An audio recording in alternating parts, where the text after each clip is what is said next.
तो बिहार एक नया बिहार बने, एक विकसित बिहार बने, लोगों को अच्छी शिक्षा मिले, क्वालिटी ऑफ एजुकेशन मिले, गुणवत्तापूर्ण शिक्षा मिले, ये आप लोगों के हाथ में है कि बिहार को आप इस ओर लेकर के चलने का काम कीजिएगा। कुछ लोग बोलते रहते कि बिहार को हम ये देंगे वो देंगे, लेकिन वो चुनाव के समय ही होता है। देश की आजादी में जीरो कंट्रीब्यूशन रहा है, आज वही सबसे बड़े देशभक्त बने हुए हैं। कुछ माध्यमिक विद्यालयों के प्रधान अध्यापक, जिला शिक्षा एवं प्रशिक्षण संस्थानों के व्याख्याता, विश्वविद्यालयों एवं राजकीय अभियंत्रण महाविद्यालयों के सहायक प्राध्यापक के नियुक्ति पत्र वितरण समारोह में उपस्थित हमारे अभिभावक, बिहार के मुख्यमंत्री आदरणीय श्री नीतीश कुमार जी,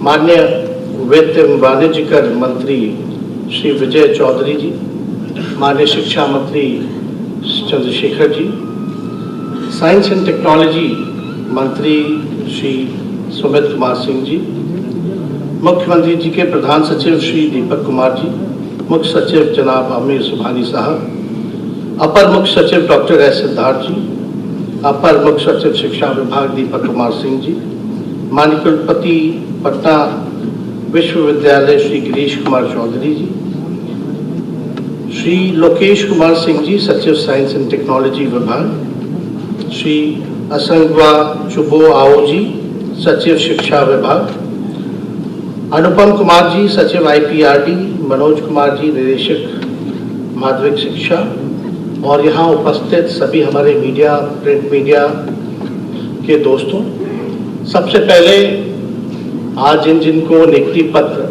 मिला है और मिलेगा, तो उन सबको मेरी शुभकामनाएं हैं। आप सबको बधाई हम देते हैं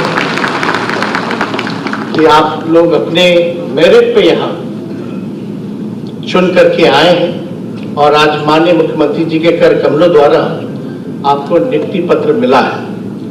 और माननीय मुख्यमंत्री जी का भी धन्यवाद देते हैं कि 2022 में बिहार में एक सकारात्मक सार्थक बदलाव हुआ, जो हमारी नई महागठबंधन की सरकार किसानों, युवाओं, महिलाओं पर विशेष तौर पे कार्य कर रही है। और आप लोग सब लोग जानते हैं कि एक बेरोजगारी को लेकर के हम लोगों का मुहिम था, क्योंकि देश में सबसे बड़ी बेरोजगारी की समस्या है, खासतौर पे बिहार में भी थी। और माननीय मुख्यमंत्री जी को इसलिए धन्यवाद देते हैं कि उन्होंने कई कार्यक्रम 2022 में लगभग हजारों लोगों को नियुक्ति पत्र बांटा और लाखों पद को सृजन हम लोगों ने करने का काम किया है। और आप लोग सब लोग जान रहे हैं कि बिहार जो पिछड़ा राज्य है, गरीब राज्य है, कम रिसोर्सेज के बाद भी, कम संसाधन के बाद भी लाखों के तादाद में नौकरियां दे रहा है, नियुक्ति पत्र बांट रहा है। तो आप समझ सकते हैं कि हमारी जो नई महागठबंधन की सरकार जो नीतीश कुमार जी के नेतृत्व में बनी है, ये युवाओं को लेकर के, बिहार की समस्याओं को लेकर के कितनी गंभीर है। और आप देखिएगा, माननीय मुख्यमंत्री जी ने गांधी मैदान से, ऐतिहासिक मैदान से, एक ऐतिहासिक दिन, इंडिपेंडेंस डे के दिन ऐलान किया था कि 20 लाख लोगों को 10 लाख सरकारी नौकरी और 10 लाख सरकार जो है रोजगार के अवसर पैदा करेगी, यानी 20 लाख होता है। और हमें पूरा विश्वास है कि जो उम्मीदें, जो आकांक्षाएं जो इस नई सरकार से लोगों की है, नौजवानों की है, इसको हम लोग पूर्ण रूप से पूरा करेंगे।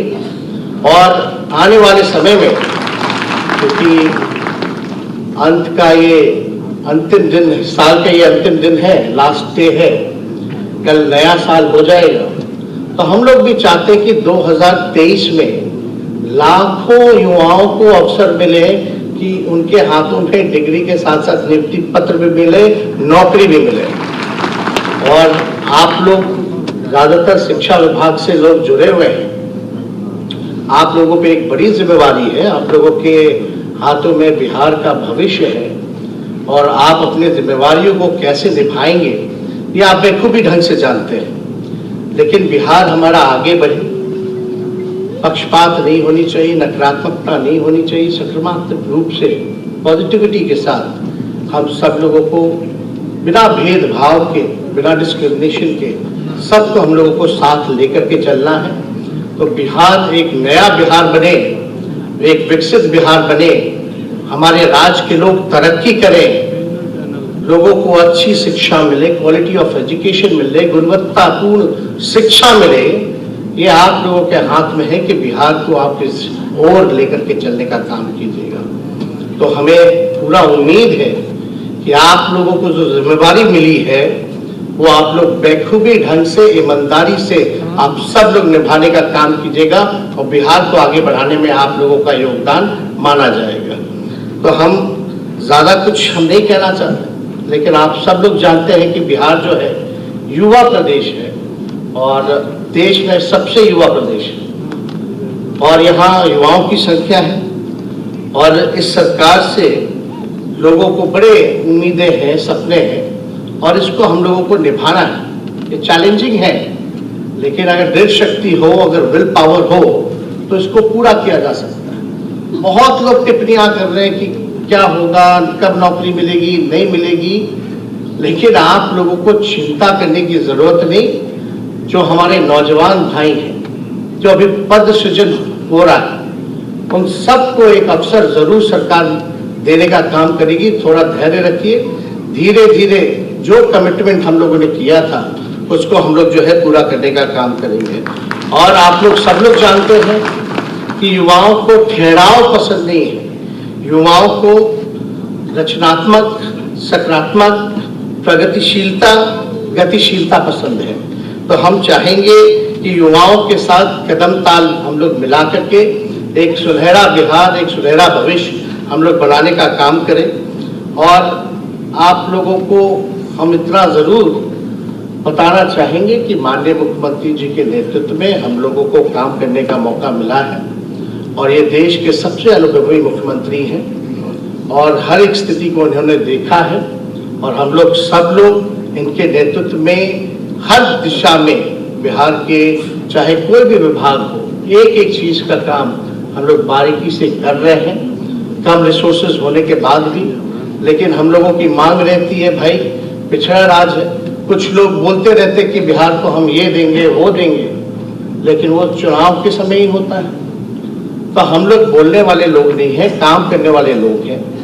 अगर बिहार के प्रति अगर उनमें थोड़ी सी भी श्रद्धा है कि बिहार आगे बढ़े, काम करे, तो हम लोगों की जो मांग है, माननीय मुख्यमंत्री जी ने कई बार केंद्र सरकार से मांग की है कि बिहार को विशेष राज्य का दर्जा मिले या विशेष पैकेज मिले। इस पे केंद्र सरकार को ध्यान देने की जरूरत है। और माननीय शिक्षा मंत्री जी तो इनडायरेक्टली बोल गए इतिहास के बारे में, तो हम तो खुल करके बोलते हैं। कुछ लोग जो हैं, जो अंग्रेजों के गुलाम रहे हैं, जिनका देश की आजादी में जीरो कंट्रीब्यूशन रहा है, आज वही सबसे बड़े देशभक्त बने हुए हैं। हम खुल के कहना चाहते हैं, जीरो कंट्रीब्यूशन है और देश के इतिहास को बदलना चाहते हैं। अब देश के इतिहास को कितना भी लोग कोशिश कर ले, लेकिन हम लोगों के रहते हुए, समाजवादियों के रहते हुए देश का इतिहास हम लोग बदलने नहीं देंगे। जो देश का इतिहास वाकई में सबके सामने, अब कौन क्या कहता है नहीं कहता। अब बताइए, 2022 का बड़ा जिक्र होता था कि 2022 में जो है भारत का इकोनॉमी 5 ट्रिलियन हो जाएगा। यहाँ सब लोग पढ़े हुए लोग हैं, सब लोग शिक्षा से जुड़े हुए हैं। आप बताइए, लोग भूल गए। आप आज तो खत्म हो गया 2022, आज के बाद खत्म हो जाएगा, लेकिन देश की आर्थिक स्थिति क्या है? कहां गया 5 ट्रिलियन का हमारा इकोनॉमी? आप देख लीजिए आज क्या स्थिति है। जो था बेहतर उसको भी बर्बाद कर दिया गया। किसानों का आय दुगना कर देंगे 2022 में। आप वाकई में जाइए, बहुत ऐसे यहाँ हमारे साथी होंगे मौजूद जो किसान परिवार से संबंधित होंगे। आज जरा उन परिवार में जरा पता करके देखिए कि देश का किसानों का आय दुगना हुआ कि नहीं हुआ। 2022 में बुलेट ट्रेन चलेगा, आप बताओ बुलेट ट्रेन चला कि नहीं चला? क्या हो रहा है? केवल बेचा जा रहा है, लोगों के सपने बेचे जा रहे हैं, काम करने में विश्वास नहीं रखते ये लोग, केवल और केवल भाषण, झूठा प्रचार और इन्हीं चीजों में रहते हैं। 2022 तक पक्का घर दे देंगे। भाई पुराना योजना जो इंदिरा आवास योजना तो पहले से चल रहा, लेकिन इन्होंने कौन सा काम किया है? कौन से नए लोगों को, गरीबों को? आज भी जाइए, गरीब जो है स्लम एरिया है, जिनका कई लोग भूमिहीन है, घर नहीं है, कहां तक इन लोगों ने पक्का मकान देने का काम किया? तो हम लोग तो पूछेंगे। ये लोग कहते थे कि हर साल 2 करोड़ नौजवानों को रोजगार देंगे। आज 8 साल हो गया, 16 करोड़ रोजगार कहां है? नौकरियां कहां है 16 करोड़? इनसे जरा पूछिए। और यही लोग हम लोगों से सवाल पूछते हैं कि क्या हो रहा है? ये तो बिहार मॉडल है, नियुक्ति पत्र यहाँ बंट रहा है, तो भारत सरकार भी देखा देखी जो है नियुक्ति पत्र बांटने का काम कर रही है। और आपको बता देते हैं, पहले हमने क्या बोला कि भैया पहले बिहार में कई हजारों नियुक्ति पत्र तो हमने बांट दी। अभी 2 कैबिनेट मीटिंग पहले ही गृह विभाग, माननीय मुख्यमंत्री जी जिसको देखते हैं, उसमें से कैबिनेट मीटिंग में 75,000 पद जो है सृजित किया गया एक कैबिनेट मीटिंग में। आप कल्पना नहीं कर सकते। बिहार की आबादी 13 करोड़ है और यहाँ हम लाखों में नियुक्ति पत्र, नौकरी दे रहे हैं। और भारत की आबादी आप समझ जाइए कि 100 करोड़ से भी ऊपर है और वो लोग केवल 75,000 जो है नियुक्ति पत्र का कार्यक्रम बनाया है। आप अंदाजा लगा सकते हैं कि हमारी सरकार कितनी गंभीर है इस चीज को लेकर के। फिर भी हम जरूर, आप सब लोग, क्योंकि साल का अंतिम दिन है और आपके चेहरे पे खुशियां इस नौकरी पाने के बाद जो दिखी है, और हमें खुशी है कि आपकी खुशियों में आज हम लोग सब लोग सम्मिलित हैं। और आप सब लोगों को, आपके सभी परिजनों को हमारी ओर से, हमारे पिता की ओर से, हमारे पार्टी की ओर से, महागठबंधन सरकार की ओर से नव वर्ष की हम शुभकामनाएं देते हैं। आइए नई उम्मीदों को, खुशियों और नए विचार के साथ 2023 में एक नई शुरुआत हम सब मिलकर के करें। आप सब लोगों का हम बहुत बहुत धन्यवाद देते हैं और माननीय मुख्यमंत्री जी का फिर से धन्यवाद देते हुए सभी science technology department, education department के सभी पदाधिकारियों को बधाई देते हैं। और एक खाली हम रिक्वेस्ट करेंगे, माननीय मुख्यमंत्री जी बार बार कहते हैं कि जल्द से जल्द एक्सपीडाइट कीजिए, जल्द से जल्द पद को सृजन कीजिए, जल्द से जल्द लोगों के हाथ में नियुक्ति पत्र मिले। तो हम अमीर सुभानी साहब इधर देख रहे हैं और मुख्यमंत्री जी के प्रधान सचिव भी हैं, दीपक जी हैं। हम चाहेंगे कि जल्द से जल्द लोगों के लिए ये काम जो है पूरा कीजिए और इससे तो आप ही लोगों को सहूलियत होगा, सभी अधिकारियों को सहूलियत होगा। शिक्षा डिपार्टमेंट में शिक्षक होंगे, प्रोफेसर होंगे, लेक्चरर होंगे, अस्पतालों में डॉक्टर होंगे, नर्स होंगे, इंजीनियरिंग डिपार्टमेंट में इंजीनियर होंगे। तो इससे तो डिपार्टमेंट बड़ा तेजी से आगे बढ़ेगा और काम होगा और बिहार आगे चला जाएगा। तो हम चाहेंगे कि सभी अधिकारी, सब लोग काम अपना कर रहे हैं, लेकिन थोड़ा जोर लगाने की जरूरत है। और आइए हम सब लोग मिलकर के नए वर्ष को जो है एक सकारात्मक रूप से देखें और इसमें कंट्रीब्यूशन सबका होना चाहिए। कोई एक आदमी चाहेगा चुटकी मार के बिहार को आगे बढ़ा दे तो ये गलत फहमी में मत रहिएगा। जब तक आपका, हमारा सबका योगदान as a team if will not work out, we will not achieve a goal. तो इसलिए हम चाहेंगे कि एक हम लोग बिहार प्राइड को लेकर के हम एक टीम होकर के नीतीश जी के नेतृत्व में बिहार को आगे बढ़ाने का काम करें। बहुत बहुत धन्यवाद। जय हिंद, जय बिहार।